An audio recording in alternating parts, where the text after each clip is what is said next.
अकोला जिल्ह्यातील अकोट वन्यजीव विभागाच्या वतीने आयोजित नरनाळा महोत्सव आयोजनात गंभीर अनियमितता उघड झाल्याचा आरोप अकोला बुलढाणा फोटोग्राफर असोसिएशन यांनी केला असून चंद्रपूर येथील डिझायर इव्हेंट मॅनेजमेंट कंपनीने निविदेतील तांत्रिक अटींचे उल्लंघन करत LED wall processor, photography, videography आणि ब्रॉडकास्टिंग सेवांमध्ये मोठी तफावत केल्याचा दावाही या तक्रारीत करण्यात आला।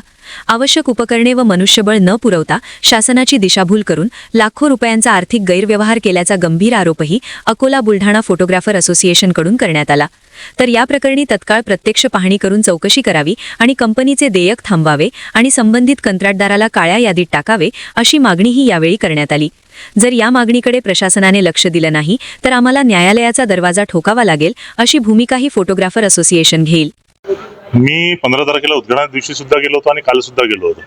पहिल्या दिवशी गेलो असता माझ्या निदर्शनास हे आलंय की ज्याला कंत्राट मिळालं चंद्रपूरची कंपनी डिझायर नावाची, ते शासनाची म्हणजे खुलेआम उल्लंघन म्हणजे निविदेची जी अटी शर्त असतात त्याचं खुलेआम उल्लंघन करते आणि फसवणूक करते।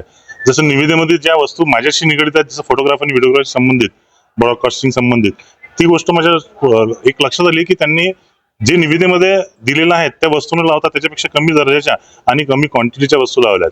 जसं वॉलचं जर उदाहरण घेतलं तर 12x70ची वॉल ही स्टेजवर असायला पाहिजे, तर त्यांनी तिथं वॉल कमी लावल्यात। तसंच पब्लिकमध्ये जी 12x24च्या 6 वॉल होत्या त्याऐवजी 8x16च्या 6 वॉल तो वापरतो। याची तफावत एवढी आहे की 2568 फुटाचा माल रोज लागायला पाहिजे, त्याऐवजी फक्त 1392 फुटाचा माल लागतोय। 1176 फुटाची तफावत आहे। आणि तसंच टेक्निकल स्पेसिफिकेशन जे होते HP5 प्रोसेसर, म्हणजे हे उच्च दर्जाचे प्रोसेसर होते, नोवा 4K प्राईम प्रोसेसर, याच्याऐवजी तो खूप कमी दर्जाचे हलके प्रोसेसर वापरतोय। त्याच्यामुळे त्याच्यात जवळपास 15 ते 20 लाख रुपयाचा अपहार तो रोज आपल्या शासनाचा करतोय। तर माझं असं म्हणणं आहे की आज शेवटचा दिवस आहे नरनाळा महोत्सवाचा। या गोष्टीची मी दिलेल्या तक्रारीची जर शहानिशा झाली तर तिथं जर चौकशी अधिकारी नेमून जर पंचनामा झाला तर निविदेप्रमाणे कोणत्या वस्तू कमी लावलेल्या आहेत हे लक्षात येईल आणि त्याप्रमाणे त्याला बिल न देता काळ्या यादीत सुद्धा शासनाला टाकता येईल, म्हणजे जनतेच्या पैशाचा पुरेपूर उपयोग होईल असं मला वाटतं। मी उपवनसंरक्षक यांना व्हॉट्सअप केला आहे आणि जिल्हाधिकारी मॅडम यांना सुद्धा मी इथं निवेदन द्यायला, मॅडम इथं नाही आहेत तर मी त्यांना RDC किंवा आपले अपर जिल्हाधिकारी यांच्याकडे ते निवेदन देतो।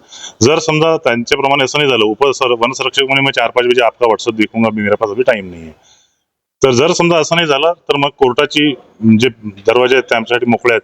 मला अपेक्षा आहे, आम्ही नेहमीच अधिकारी वर्गांचा सन्मान करतो, तर यांच्याकडूनच आम्हाला अपेक्षा आहे की आजच्या आजच त्या गोष्टी शहानिशा होईल आणि त्या कंत्राटदार जे फसवणूक करतं शासनाची तो पकडला जाईल।